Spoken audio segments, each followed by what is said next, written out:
என்னடா நீ இப்படி சொல்ற? நானே எப்படியாவது அந்த பொண்ணை என் பையன்கிட்ட இருந்து பிரிச்சுட்டு வேற நல்ல வசதியான குடும்பத்து பொண்ணா பார்த்து கல்யாணம் பண்ணி வைக்கலாம்னு நினைச்சா, நீ என்னடானா காதல் இருக்குன்னு சொல்ற? அப்படி இருந்துச்சுன்னா அந்த பொண்ணு எப்படி என் பையனை விட்டுட்டு போவா என்று தனக்குள்ளேயே குமுறினார். குணா அமைதியாக அங்கிருந்த தன் வேலையை பார்க்க சென்று விட, ரத்தினவேல் என்ன செய்வதென்று தெரியாமல் திகைப்புடன் நின்றிருந்தார். தன் மகன் மாறனின் பிடிவாதமான காதலும் வெண்பாவின் மறைமுகமான பாசமும் இப்பொழுது ரத்தினவேலின் திட்டங்களுக்கு பெரும் தடையாக மாறியிருந்தது. அடுத்த நாள் மாணிக்க விலாசம் ஜமீன் மாளிகையே திருவிழா கோலம் பூண்டிருந்தது. அந்த பிரம்மாண்ட வாசலில் தாரை தப்பட்டைகள் முழுங்க வந்திருந்த விருந்தினர்கள் அனைவரும் ஜமீன் குடும்பத்தின் பிரம்மாண்டத்தை பார்த்து பிரமித்து போயிருந்தனர். கூடத்தில் பாட்டி அங்கம்மாள் மாணிக்கவேல் ஜமீனுடன் அமர்ந்திருந்தார். ஒரு பக்கம் சிவகுமார் தன் மகள் வெண்பா இல்லாத குறையை மறைத்துக் கொண்டு விருந்தினர்களை வரவேற்றுக் கொண்டிருந்தார். சரண், புகழேந்தி என அந்த வீட்டு இளைஞர்கள் நால்வரும் பிசினஸ் டீலிங்கில் பிஸியாக இருந்தனர். யாழினி, ஹரிணி, தர்ஷினி, மாலினி ஆகிய 4 அத்தை மகள்களும் அந்த விழாவின் அலங்கார பணிகளில் மும்முரமாக இருக்க, சிவகுமார் தன் மனைவி அகல்யாவிடம், என்ன அகல்யா, எல்லாம் சரியா நடக்குதா? ஊர்ல இருக்கிற அத்தனை மில்லாளிகளும் வந்திருக்காங்க. மாறன் இந்த விழாவுக்கு வரமாட்டான். இருந்தாலும் நாம நம்ம பிசினஸ் பலத்தை நிரூபிக்கிறதுக்கு இதுவே சரியான தருணம் என்று ரகசியமாற கூற அகல்யாவும் தலையசைத்தார். சரண் தன் சகோதரன் புகழேந்தியிடம், என்ன புகழேந்தி, கமிஷனர் கிட்ட பேசின பிசினஸ் டீல் என்னாச்சு என்று கேட்க, அவனோ, எல்லாம் ரெடி சரண், இன்னைக்கு நிச்சயதார்த்தம் முடியட்டும். மாறனோட காட்டன் ஏஜென்சிக்கு வர்ற ஆர்டர்களை நாம எப்படி தட்டி பறிக்கிறோம்னு மட்டும் பாரு என்று சதித்திட்டம் தீட்டினான். அதே நேரம் உள்ளே அறையில் யாழினி தன் தோழிகளான ஹரிணி, தர்ஷினி மற்றும் மாலினியுடன் நிச்சயதார்த்தத்திற்கு தயாராகி கொண்டிருந்தாள். யாழினியின் முகத்தில் ஒருவித நடுக்கமும் அதே சமயம் கவின் மீதான காதலும் கலந்திருந்தது. என்ன யாழினி, ஏன் இவ்ளோ பதட்டமா இருக்க?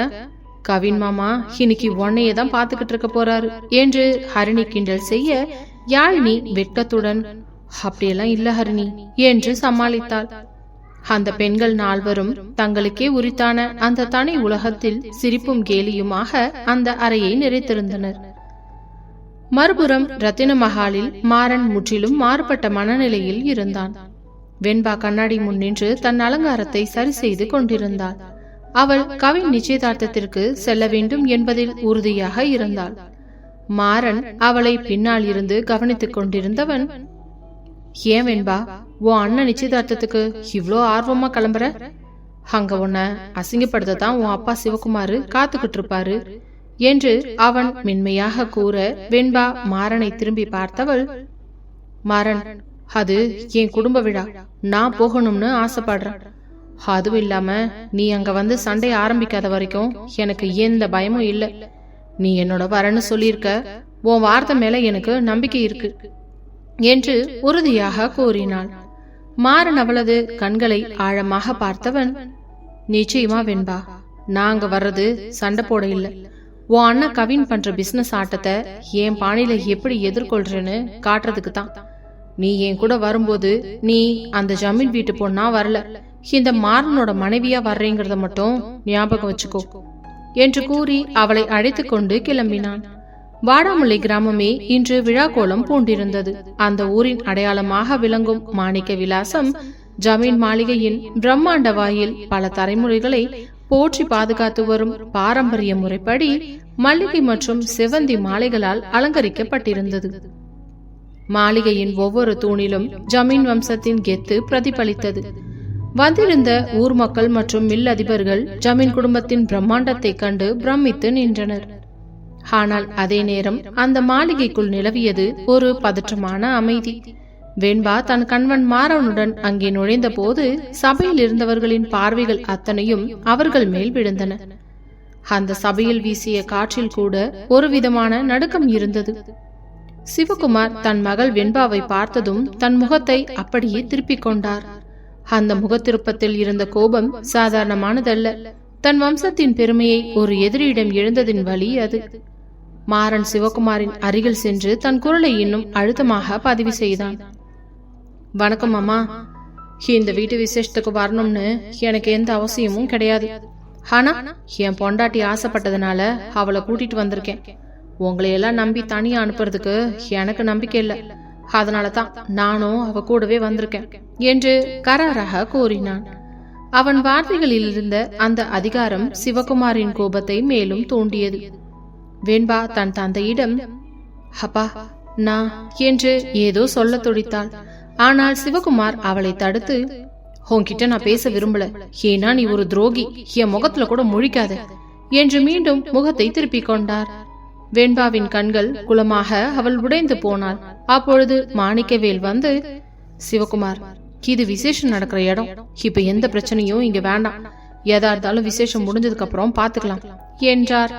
ஆனால் மாறனும், நீங்க யாராவது ஒரு வார்த்தை என் பொண்டாட்டி மனசு நோகிற மாதிரி பேசினாலோ அல்லது அவளை அவமானப்படுத்துற மாதிரி நடந்துகிட்டாலோ அடுத்த நிமிஷம் இந்த மாறனோட இன்னொரு முகத்தை தான் நீங்க பாப்பீங்க என்று எச்சரித்தான். அந்த மிரட்டலில் அங்கிருந்த அனைவரும் வாயடைத்து போயினர். வெண்பா யாருடனாவது பேசலாம் என்று பார்த்தால் அனைவரும் அவள் மீதுள்ள கோபத்தில் முகத்தை திருப்பிக் கொண்டனர்.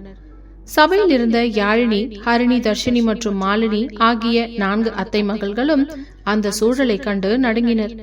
கவின் யாழினியையே பார்த்து கொண்டிருந்தான். அவனது கண்களில் இருந்த அந்த பிடிவாதம், மாறனை பழிவாங்க துடிக்கும் அவனது ஆவேசம் அனைத்தையும் கவினின் கண்கள் வெளிப்படுத்தியது. யாழினி தன் கைகளை இறுக பற்றி கொண்டு தன் மாமா கவினையே பார்த்தாள். அவள் மனதில், ஏன் இந்த மோதல்? வெண்பா என் தோழி, மாறன் அண்ணா மாமாவுக்கு எதிரி, நான் இப்போ என்ன செய்யறது என்ற தவிப்பு நிலவியது. இந்த விழாவிற்கு வந்திருந்த ஒவ்வொரு ஜோடியும் தங்கள் தனிப்பட்ட தவிப்புகளை பகிர்ந்து கொண்டனர். பாட்டி அங்கம்மா தன் மனதிற்குள், இந்த மாறன் இவ்ளோ முரட்டுத்தனமானவனா இருக்கிறானே, ஆனா ஏன் வெண்பா கிட்ட மட்டும் இவ்ளோ அக்கறை காட்டுறான் என்று சிந்தித்துக் கொண்டிருந்தார். அப்பொழுது நிச்சயதார்த்த சடங்குகள் தொடங்கின. மாறன் ஒரு ஓரத்தில் நின்றபடி கவினின் ஒவ்வொரு நகர்வையும் கவனித்தான். அவன் கவினின் பிசினஸ் தந்திரங்களை உடைக்க தயாராக இருந்தான். ஆனால் இன்று அவன் வந்தது சண்டை போடுவதற்கு அல்ல, மாறாக வெண்பாவின் ஆசையை நிறைவேற்ற.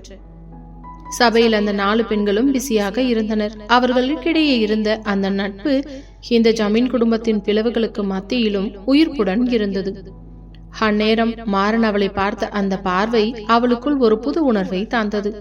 அவள் ஜமீன் திமிரை தற்காலிகமாக மறந்துவிட்டு மாறனின் அன்பிற்குள் மெல்ல மெல்ல சரணாகதியாக தொடங்கினாள். அப்போது அந்த வீட்டின் குட்டி பையன் தர்ஷன் மற்ற குழந்தைகளுடன் ஓடி விளையாடி கொண்டிருந்த போது திடீரென கீழே விழப்போக மாறன் மின்னல் வேகத்தில் பாய்ந்து அவனை கைத்தாங்களாக பிடித்து தூக்கினான்.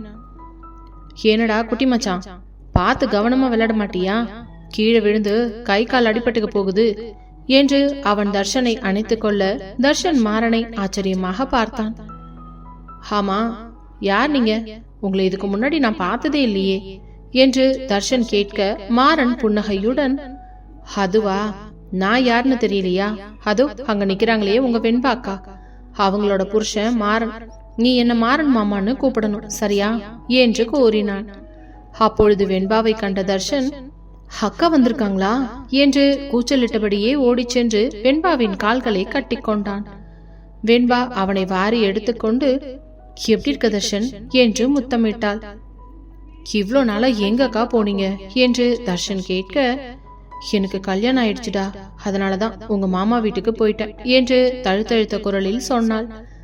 அப்போ அங்க இருக்கிற மாறன் மாமா தான் உங்க வீட்டுக்காரரா என்று தர்ஷன் கேட்க, வெண்பா பதில் சொல்ல தயங்க அருகில் வந்த மாறன், ஆமாண்டா குட்டி, நீ கீழே விழும்போது உன்னை தூக்கி விட்டது நான் தான், நீ ஏன் குட்டி மச்சான் என்று சொல்ல தர்ஷன் மாறனை பார்த்ததும் வெண்பாவை பார்த்தும் புன்னகைத்தான்.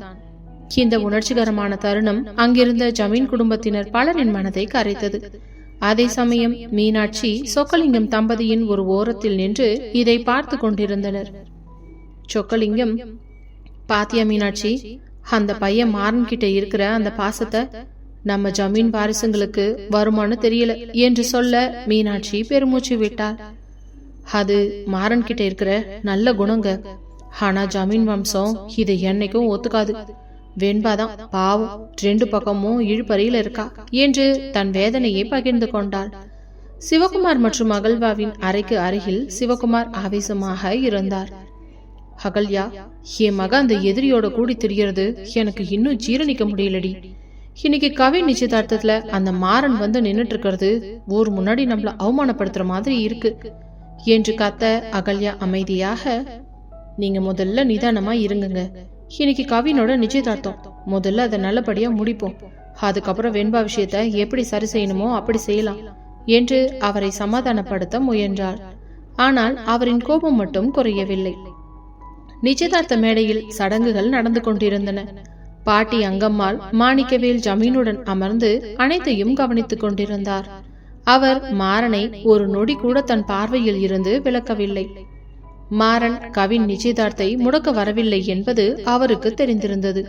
ஆனால் அவன் வருகை தரும் தாக்கம் எத்தகையது என்பதை அவர் ஆராய்ந்து கொண்டிருந்தார். கவின் மற்றும் யாழினியின் நிச்சயதார்த்தம் சிறப்பாக முடிந்தது.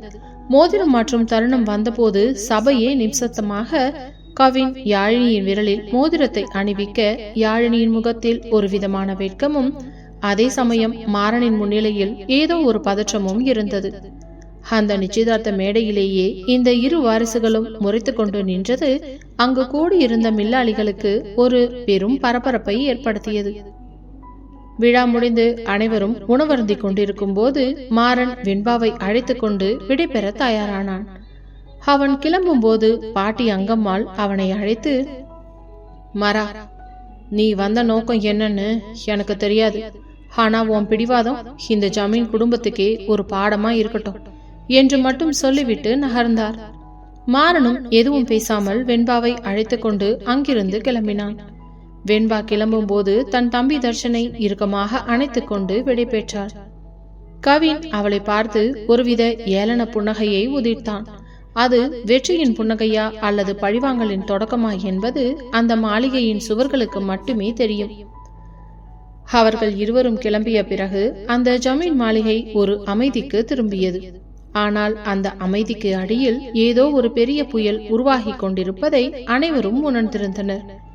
வெண்பா வீட்டிற்கு திரும்பும் வழியில் மாறனிடம், ஏ மாறன், இன்னைக்கு அங்க அமைதியா இருந்தீங்க, உங்க பிசினஸ் திட்டத்தை அன்னைக்கு சொன்னீங்களே, அது என்னாச்சு என்று கேட்க மாறன் தன் பைக் வேகம் குறையாமல், வெண்பா, சில நேரங்கள்ல அமைதியா இருக்கிறது தான் மிகப்பெரிய ஆயுதம்.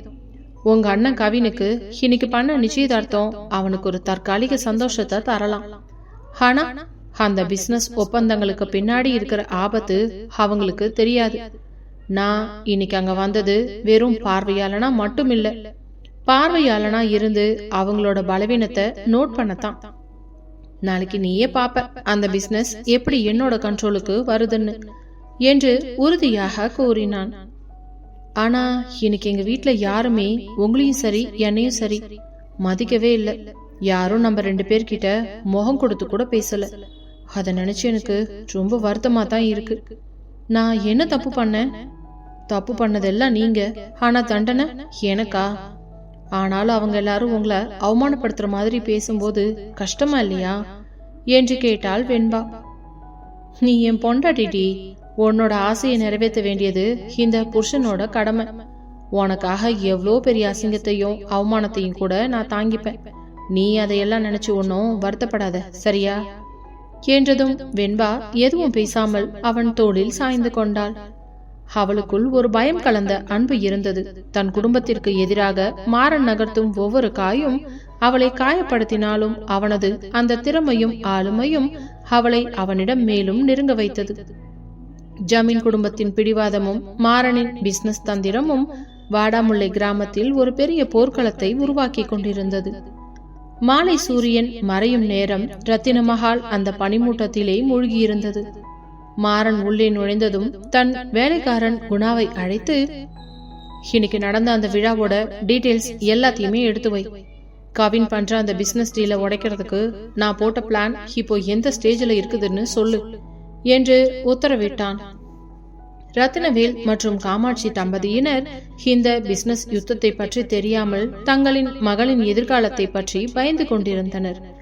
காமாட்சி ரத்தினவேலுவிடம், என்னங்க, இந்த மாறன் என்னதான் பண்ண போறானே தெரியல.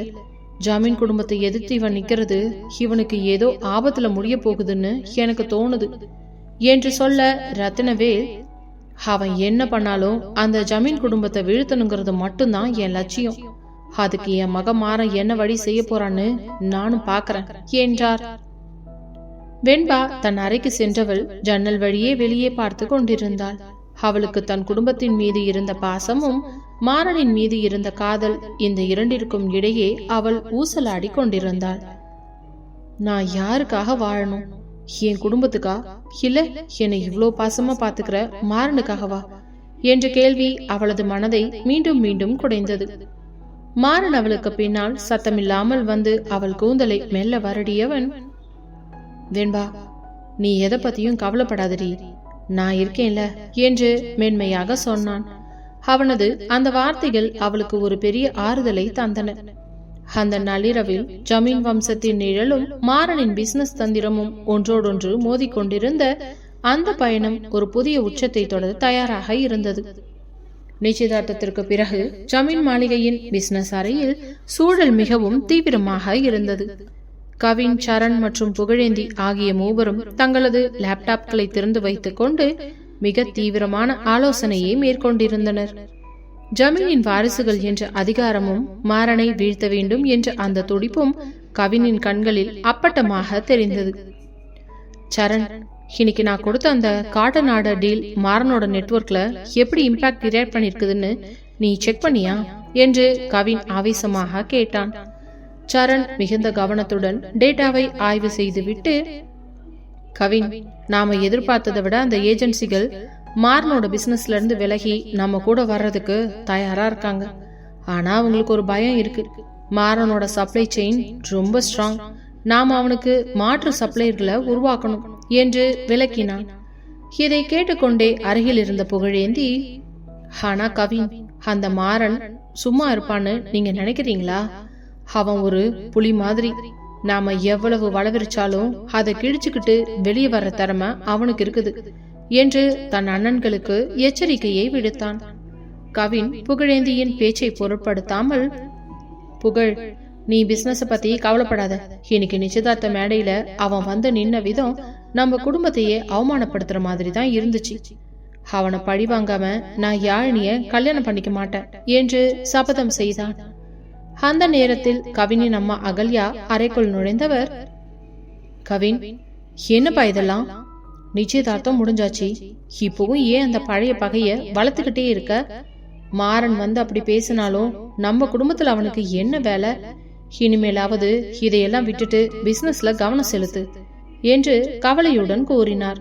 உடனே சிவகுமார், அகல்யா, நீ இங்கிருந்து போ. கவின் செய்யறதுதான் சரி. என் பொண்ணையே கூட்டிட்டு போனவன் அந்த மாறன். அவனை வீழ்த்தாம நான் நிம்மதியா தூங்க மாட்டேன் என்று ஆவேசமாக கத்தினார். அங்கு நிலவிய அந்த பதற்றம் கவின் நிச்சயதார்த்த மேடையின் நிசப்தத்தை விட கொடூரமாக இருந்தது. மறுபுறம் ரத்தின மஹாலில் மாறன் அமைதியாக தன் மேஜையில் அமர்ந்து சில கோப்புகளை படித்துக் கொண்டிருந்தான். அவனது கண்கள் கூர்மையாக இருந்தன. கதவை தட்டிக்கொண்டு வெண்பா உள்ளே வந்தாள். அவளது கையில் ஒரு கோப்பி காப்பி இருந்தது. அவள் மாறனின் அருகே வந்து காஃபியை மேஜையில் வைத்தவள், மரண், இதுக்கப்புறம் என் அண்ணன் கவின் உங்களை சும்மா விட மாட்டான். அவன் ஏதோ ஒரு பெரிய பிளான் வச்சிருக்கான். அது எனக்கு நல்லாவே தெரியுது. தயவு செஞ்சு நீங்க இதையெல்லாம் விட்டுருங்க. நமக்குன்னு ஒரு நிம்மதியான வாழ்க்கை வேண்டாம்னு நினைக்கிறீங்களா என்று அவள் மிகுந்த ஏக்கம் நிறைந்த குரலில் கேட்டாள். மாறன் காஃபியை எடுத்து அருந்திவிட்டு அவளை தன் பக்கம் இழுத்து அமர வைத்தவன், வெண்பா, நீ என் மேல வச்சிருக்க அந்த அக்கறை எனக்கு புரியுது. ஆனா உன் அண்ணன் கவின் வச்சிருக்கிறது வெறும் பிசினஸ் பிளான் இல்ல, அது என்ன பழிவாங்கும் திட்டம். நான் சும்மா இருந்தா அவன் என்ன கூண்டோட அழிச்சிடுவான். நான் உனக்கு தாலி கட்டினதுக்கு அப்புறம் என் குடும்பத்துக்காகவும் முக்கியமா நமக்காகவும் நான் போராடியே ஆகணும். இதுல நான் பின்வாங்கினா உன் அண்ணன் கவின் என்ன ஒரு கோழன்னு நினைப்பான் என்று உறுதியாக கூறினான். அவனது உறுதியான குரலில் வெண்பாவால் ஒன்றுமே பேச முடியாமல் அமைதியாக இருந்தாள். பின்பு மாறனை தொடர்ந்தான், வெண்பா, நீ என் கூடவே இரு.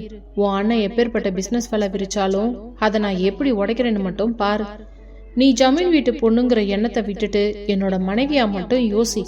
அப்போதான் உனக்கு பல உண்மைகள் புரியும் என்று கூற அந்த அறையின் நிலவொளி ஜன்னல் வழியாக பாய்ந்து மாறனின் முகத்தில் பட்டது. அவன் அந்த பிசினஸ் சூழ்ச்சிகளை தீர்க்கும் வேளையில் மும்முரமாக இருந்தான். வெண்பா அவனையே உற்று பார்த்து கொண்டிருந்தாள். தன் அண்ணன் கவினின் வஞ்சகமும் தன் கணவன் மாறனின் பிடிவாதமும் மோதிக்கொள்ளும் அந்த போர்க்களத்தில் அவள் ஒரு பிணைக்கதியாக இருப்பதை உணர்ந்தாள். அந்த இரவு வாடாமுல்லை கிராமத்தின் வரலாற்றிலேயே ஒரு மாபெரும் மாற்றத்தை நோக்கி நகர்ந்து கொண்டிருந்தது. ரத்தின மஹாலில் மாறனின் பிசினஸ் வியோகமும் ஜமீன் மாளிகையில் கவினின் சதி திட்டமும் ஒரே நேரத்தில் உருவாக அந்த பசுமை நிறைந்த கிராமம் ஏதோ ஒரு பெரும் புயலுக்கு தயாராகி கொண்டிருந்தது. அடுத்த சில நாட்களில் நடக்க போகும் பிசினஸ் திருப்பு முனைகள் அனைவரின் வாழ்க்கையையும் புரட்டி போட போகின்றன என்பதை யாரும் உணர்ந்திருக்கவில்லை. கிராமமே ஒரு விதமான இறுக்கத்தில் இருந்தது. நிச்சயதார்த்தம் முடிந்த கையோடு கவின் தன் பிசினஸ் வியூகங்களை மின்னல் வேகத்தில் செயல்படுத்த தொடங்கினான். ரத்தின மஹாலில் மாறன் அமைதியாக தன் கோப்புகளை சரிபார்த்து கொண்டிருந்தான். அவனது ஒவ்வொரு அசைவும் ஒரு புலியின் பாய்ச்சலுக்கு இணையான கவனத்துடன் இருந்தது. மாறன், அப்பா, உடனே கீழே வர சொன்னாங்க என்று காமாட்சி அவசரத்துடன் வந்து அழைத்தாள். மாறன் நிதானமாக தன் இருக்கையிலிருந்து எழுந்தான். அவன் கீழே வந்தபோது ரத்தினவேல் அவனுக்காகவே காத்திருந்தார். ரத்தினவேலின் முகம் கோபத்தின் உச்சத்தில் இருந்தது. மாறா, அந்த கவின் மில்லிலிருந்து வர வேண்டிய ஆர்டர்கள் எல்லாமே நமக்கு வராம தடுத்திருக்கான்னு கேள்விப்பட்டேன். இது உண்மையா? அந்த ஜமீன் குடும்பம் நம்ம பிசினஸ முடக்க பாக்குதா என்று கேட்டார். மாறன் புன்னகையுடன், அப்பா, இது நான் எதிர்பார்த்ததுதான். கவின் என் பிசினஸ் நெட்வொர்க்கை உடைக்க பாக்குறான். ஆனா அவனுக்கு தெரியாது நான் வேறொரு பாதையில என் சரக்குகளை ஏற்றுமதி செய்ய தயாராகிட்டேன்னு என்று மிக நிதானமாக கூறினான். காமாட்சி பதற்றத்துடன், நீ என்னதான் புத்திசாலித்தனமா இருந்தாலும் அந்த ஜமீன் குடும்பம் நம்மள அழிச்சிருமாறா? தயவு செஞ்சு அந்த வெண்பாவை அவங்க கிட்டேயே அனுப்பிடு. அப்பவாவது அவங்க நம்மள நிம்மதியா வாட விடுவாங்க என்று வேண்டினாள். மாறன் தன் தாயின் கண்களை நேராக பார்த்தவன், அம்மா, வெண்பாவை அனுப்பிட்டா இந்த ஜமீன் குடும்பம் எனக்கு பயப்பட மாட்டாங்க. அவளை பாதுகாப்புதா நான் கொடுத்த வாக்கு. என் பிசினஸை விட முக்கியமானது. அவங்கள வீழ்த்தி அவங்களுக்கே தெரியாம அவங்க பிசினஸை என் கைக்கு கொண்டு வர்றதுதான் என் திட்டம். இது வெறும் பிசினஸ் இல்லம்மா, என்னோட கௌரவம் என்று சொல்லிவிட்டு அங்கிருந்து வெளியேறினான். மறுபுறம் ஜமீன் மாளிகையில் சிவகுமார் தன் மகன்களுடன் தீவிர ஆலோசனையில் இருந்தார். கவின், சரண், மாறன் எந்த தடையும் இல்லாம பிசினஸ் பண்ணக்கூடாது. நம்ம ஜமீன் செல்வாக்க பயன்படுத்தி அவனுக்கு தர வேண்டிய வங்கி கடன்களை தடுத்து நிறுத்துங்க. அவனோட கோடிக்கணக்கான முதலீடுகள்லாம் முடங்கட்டும் என்று கட்டளையிட்டார். சரண் தன் லேப்டாப்பில் தகவல்களை சரிபார்த்து விட்டு, பெரியப்பா, மாறன் இந்த மாதிரி ஒரு சூழலை முன்னாடியே யூகிச்சிருக்கணும். ஆனா அவன் ரொம்ப அமைதியா இருக்கான். இதுதான் எனக்கு பயமா இருக்கு என்றான். புகழேந்தி அவன் அமைதிக்கு பின்னாடி ஏதோ பெரிய சதி இருக்க போகுது, நாம ரொம்ப கவனமா இருக்கணும் என்று எச்சரித்தான். அதே நேரத்தில் யாழினி மற்றும் ஹரிணி, தர்ஷினி மற்றும் மாலினி அந்த பெண்கள் அறைக்குள் ரகசியமாக பேசிக் கொண்டிருந்தனர். யாழினி கல்யாணம் நிச்சயமான பிறகும் கவின் மாமா ஏன் இப்படி மாறன் அண்ணனை பழி வாங்கறதுக்காக துடிக்கிறாரு? இது நமக்கெல்லாம் தேவையா என்று ஹரிணி கேட்க, யாழினி தன் விரல்களில் இருந்த நிச்சயதார்த்த மோதிரத்தை வருடியபடி, எனக்கும் புரியல ஹரிணி. மாறன் அண்ணனுக்கும் வெண்பாவுக்கும் நடக்கிற இந்த வாழ்க்கையில நம்ம குடும்பம் ஏன் இவ்வளோ தலையிடுதுன்னு தெரியல. ஆனா ஏதாவது தப்பா நடந்துட்டா என்னால தாங்கிக்க முடியாதுடி என்று தன் அச்சத்தை பகிர்ந்து கொண்டாள். அன்று இரவு ரத்தின மஹாலில் வெண்பா தன் ஜன்னல் ஓரம் அமர்ந்து நட்சத்திரங்களை பார்த்து கொண்டிருந்தாள். மாறன் உள்ளே வந்தபோது அவள் சற்றென்று திரும்பியவள், மாறன், என் அண்ணன் உங்களை வீழ்த்துறதுக்காக பல முயற்சிகளை செய்யறாரு. நீங்க அவங்களை எதிர்கொள்ளும் விதமும் என்ன பயமுறுத்துது. பிளீஸ், இதையெல்லாம் நீங்க நிறுத்திடக்கூடாதா என்று அவள் கெஞ்சினாள். மாறன் அவளின் அருகில் சென்று அமர்ந்தான். அவன் கைகள் மென்மையாக அவள் தோள்களை தொட்டன. வெண்பா, நான் நிறுத்தினா உன் அண்ணன் என் பிசினஸ் மட்டும் இல்ல, என்னையும் இந்த ஊர்ல இல்லாமையே பண்ணிடுவான். இதுக்கு முன்னாடி எப்படியோ, ஆனா இப்போ நான் உன்னை இழக்க தயாரா இல்லை. அதே சமயம் என் பிசினஸையும் நான் விட்டு கொடுக்க மாட்டேன். இது நான் எடுக்க போற ஒரு நியாயமான போர். உன் குடும்பத்துக்கு நான் துரோகம் பண்ணல, என் குடும்பத்தை காப்பாத்துறதுக்காகத்தான் நான் போராடுறேன் என்று கூறினான். வெண்பா அவன் மார்பில் சாய்ந்து கொண்டாள். அந்த பெரிய ஜமீன் வம்சம் மற்றும் ரத்தின மஹாலின் பிசினஸ் சாம்ராஜ்யம் மோதிக்கொள்ளும் இந்த யுத்தத்தில் அவர்களின் காதல் என்னவாகும் என்பதுதான் மிக பெரிய கேள்வியாக இருந்தது. அடுத்த சில நாட்களில் நடக்கப் போகும் அந்த பிசினஸ் திருப்புமுனை வாடாமுல்லை கிராமத்தின் தலையெழுத்தையே மாற்றப்போவது உறுதி. ரத்தின மகாலின் அந்த அந்தப்புற அறையில் வெளியே நிலவொளி ஜன்னல் வழியாக பாய்ந்து அறை முழுக்க வெள்ளித்திரையாய் விரித்திருந்தது. மாறன் தன் பிசினஸ் கோப்புகளை ஓரமாக வைத்துவிட்டு கட்டிலில் அமர்ந்து வெண்பாவையே உற்று பார்த்து கொண்டிருந்தான். அவள் தன் நீண்ட கூந்தலை துவட்டி கொண்டு அந்த நிலவொளியின் பிம்பத்தில் ஏதோ ஒரு கனவில் மூழ்கியிருந்தாள். அவளது அந்த மென்மையான தோள்கள், அந்த காட்டன் புடவையின் நுணுக்கமான வேலைப்பாடுகள், அவள் கழுத்தில் இருக்கும் அந்த தாலி, இது அத்தனையையும் மாறன் அணு அணுவாக ரசித்துக் கொண்டிருந்தான். அவளுக்கு தன் கணவனின் பார்வை தன் மீது படிந்திருப்பது தெரிந்தும் அவள் இதயம் தடதடவென்று அடித்துக் கொண்டது. ஜமீன் குடும்பத்தின் ஆணவமும் தன் கணவனின் முரட்டுத்தனமான அன்பும் அவளை ஒரு விசித்திரமான இக்கட்டான நிலையில் வைத்திருந்தது. மாறன் மெதுவாக எழுந்து அவள் அருகில் சென்றான். அவளது கூந்தல் நறுமணமும் அவள் உடலின் வெதுவெதுப்பும் அவனை ஏதோ செய்தது. அவன் அவள் தோள்களை தன் பெரிய கைகளால் மென்மையாக பற்றியவன். வெண்பா லேசாக நடுங்கியவள். மாறன், என்ன பண்றீங்க என்று அவள் மெல்லிய குரலில் கேட்க, மாறன் அவள் காதோறும் குனிந்து, உன்னை பார்த்துட்டே இருக்கேன்டி பொண்டாட்டி, நீ என் பக்கத்துல இருக்கும்போதுதான் இந்த மாறனோட நிஜமான பலமே எனக்கு தெரியுது என்று காந்த குரலில் கூறினான். அந்த குரலில் இருந்த ஆழமான காதல் வெண்பாவின் ஜமீர் திமிரை ஒரு நொடியில் கரைத்தது. அவள் தன் கோபத்தை மறந்து அவன் மார்பில் சாய்ந்து கொண்டாள். அவனது இதய துடிப்பு தன் செவிகளில் இசையாய் ஒலிக்க அவளும் கண்களை மூடிக்கொண்டாள். மாறன் அவள் முகத்தை தன் விரல்களால் நிமிர்த்தி அவளின் கண்களை நேருக்கு நேர் பார்த்தவன், வெண்பா, இன்னும் ஏண்டி இப்படி எனக்கும் உனக்கும் நடுவுல ஒரு பெரிய ஜமீன் சுவரை கட்டி வச்சிருக்க? உன் அப்பா கவின், உன் அண்ணன் கவின், உன் அப்பா சிவகுமார், இவங்க எல்லாரையும் விட இந்த மாறனோட அன்பு உனக்கு ரொம்ப சின்னதா தெரியுதா என்று அவன் ஏக்கத்தோடு கேட்க, வெண்பா பட்டென்று கண்களை திறந்து அவன் கண்களை பார்த்தாள். அவளது கண்களில் கண்ணீர் துளிகள் பனித்தது. மாறன், நீங்க செஞ்சது தப்புன்னு நான் சொல்லல, ஆனா என் குடும்பத்தாரை எதிர்த்து நிக்கிறது எனக்கு எவ்வளவு கஷ்டம்னு உங்களுக்கு தெரியுமா? நீங்க என்ன காதலிக்கிறீங்கன்னு எனக்கு தெரியும், ஆனா அந்த அன்பு என்னையும் என் குடும்பத்தையும் பிரிக்காம இருந்தா எவ்வளவு நல்லா இருக்கும். எதுவா இருந்தாலும் கொஞ்ச நாள் போகட்டும் மாறன், அது வரைக்கும் நம்ம இப்படியே இருப்போம். எதையும் நம்ம பிளான் பண்ணி செய்ய வேண்டாம், அதுவா போற போக்குல நடக்கட்டும் என்று அவள் தன் உள்ளத்தை திறந்து கூறினாள். அதை கேட்ட மாறன் வேறு எதுவும் பேசாமல் அவளை இன்னும் இறுக்கமாக அணைத்துக் கொண்டான். அந்த அணைப்பில் அவள் பாதுகாப்பை உணர்ந்தாள். மறுபுறம் ஜமீன் மாளிகையில் அந்த வீடு மங்கலான வெளிச்சத்தில் அமைதியாக இருந்தது. யாழினி தன் அறையில் அமர்ந்து மாறன் அண்ணன் தர்ஷனை தூக்கிவிட்ட அந்த பாசமான தருணத்தை நினைத்து பார்த்து கொண்டிருந்தாள். அவள் தன் தோழி ஹரிணியிடம், ஹரிணி, மாறன் அண்ணனை பார்த்தா எனக்கு பயமா இருக்குது, ஆனா அதே சமயம் அவர் மேல எனக்கு ஒரு மரியாதையும் வருது. அவர் வெண்பாவை எப்படி தாங்கி பிடிக்கிறாரு தெரியுமா? இந்த குடும்பத்து மேல இருக்கிற அந்த பகைதான் அவரை இந்த அளவுக்கு முரட்டுத்தனமா மாத்துச்சு போல என்று கேட்டாள்.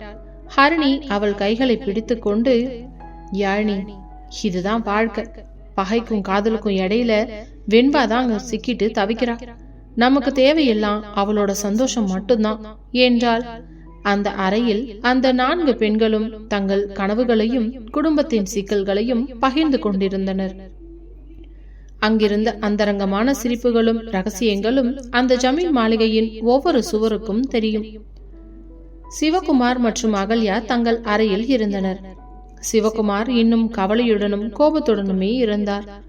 அகல்யா அவர் அருகில் வந்து, நீங்க எப்பதான் கொஞ்சம் அமைதியா இருக்க போறீங்க? கவின் அவனோட பிசினஸ பாத்துக்கிறான், வெண்பா அவ குடும்ப வாழ்க்கையில இருக்கா, நீங்க எதுக்கு இப்படி புலம்பிக்கிட்டு இருக்கீங்க என்று கேட்க, சிவகுமாரோ, அகல்யா, உனக்கு என் வழி தெரியலையா? என் மகள் அந்த எதிரியோட வீட்டுல இருக்கா, இது எனக்கு எப்படி நிம்மதியை தரும் என்று கேட்டார்.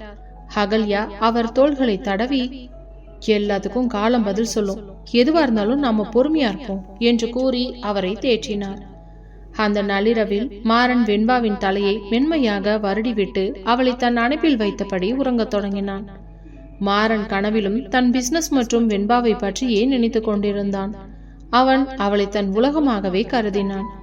வெண்பாவும் தன் கணவனின் மார்பின் கதகதப்பில் ஆழ்ந்த உறக்கத்தில் இருந்தாள்.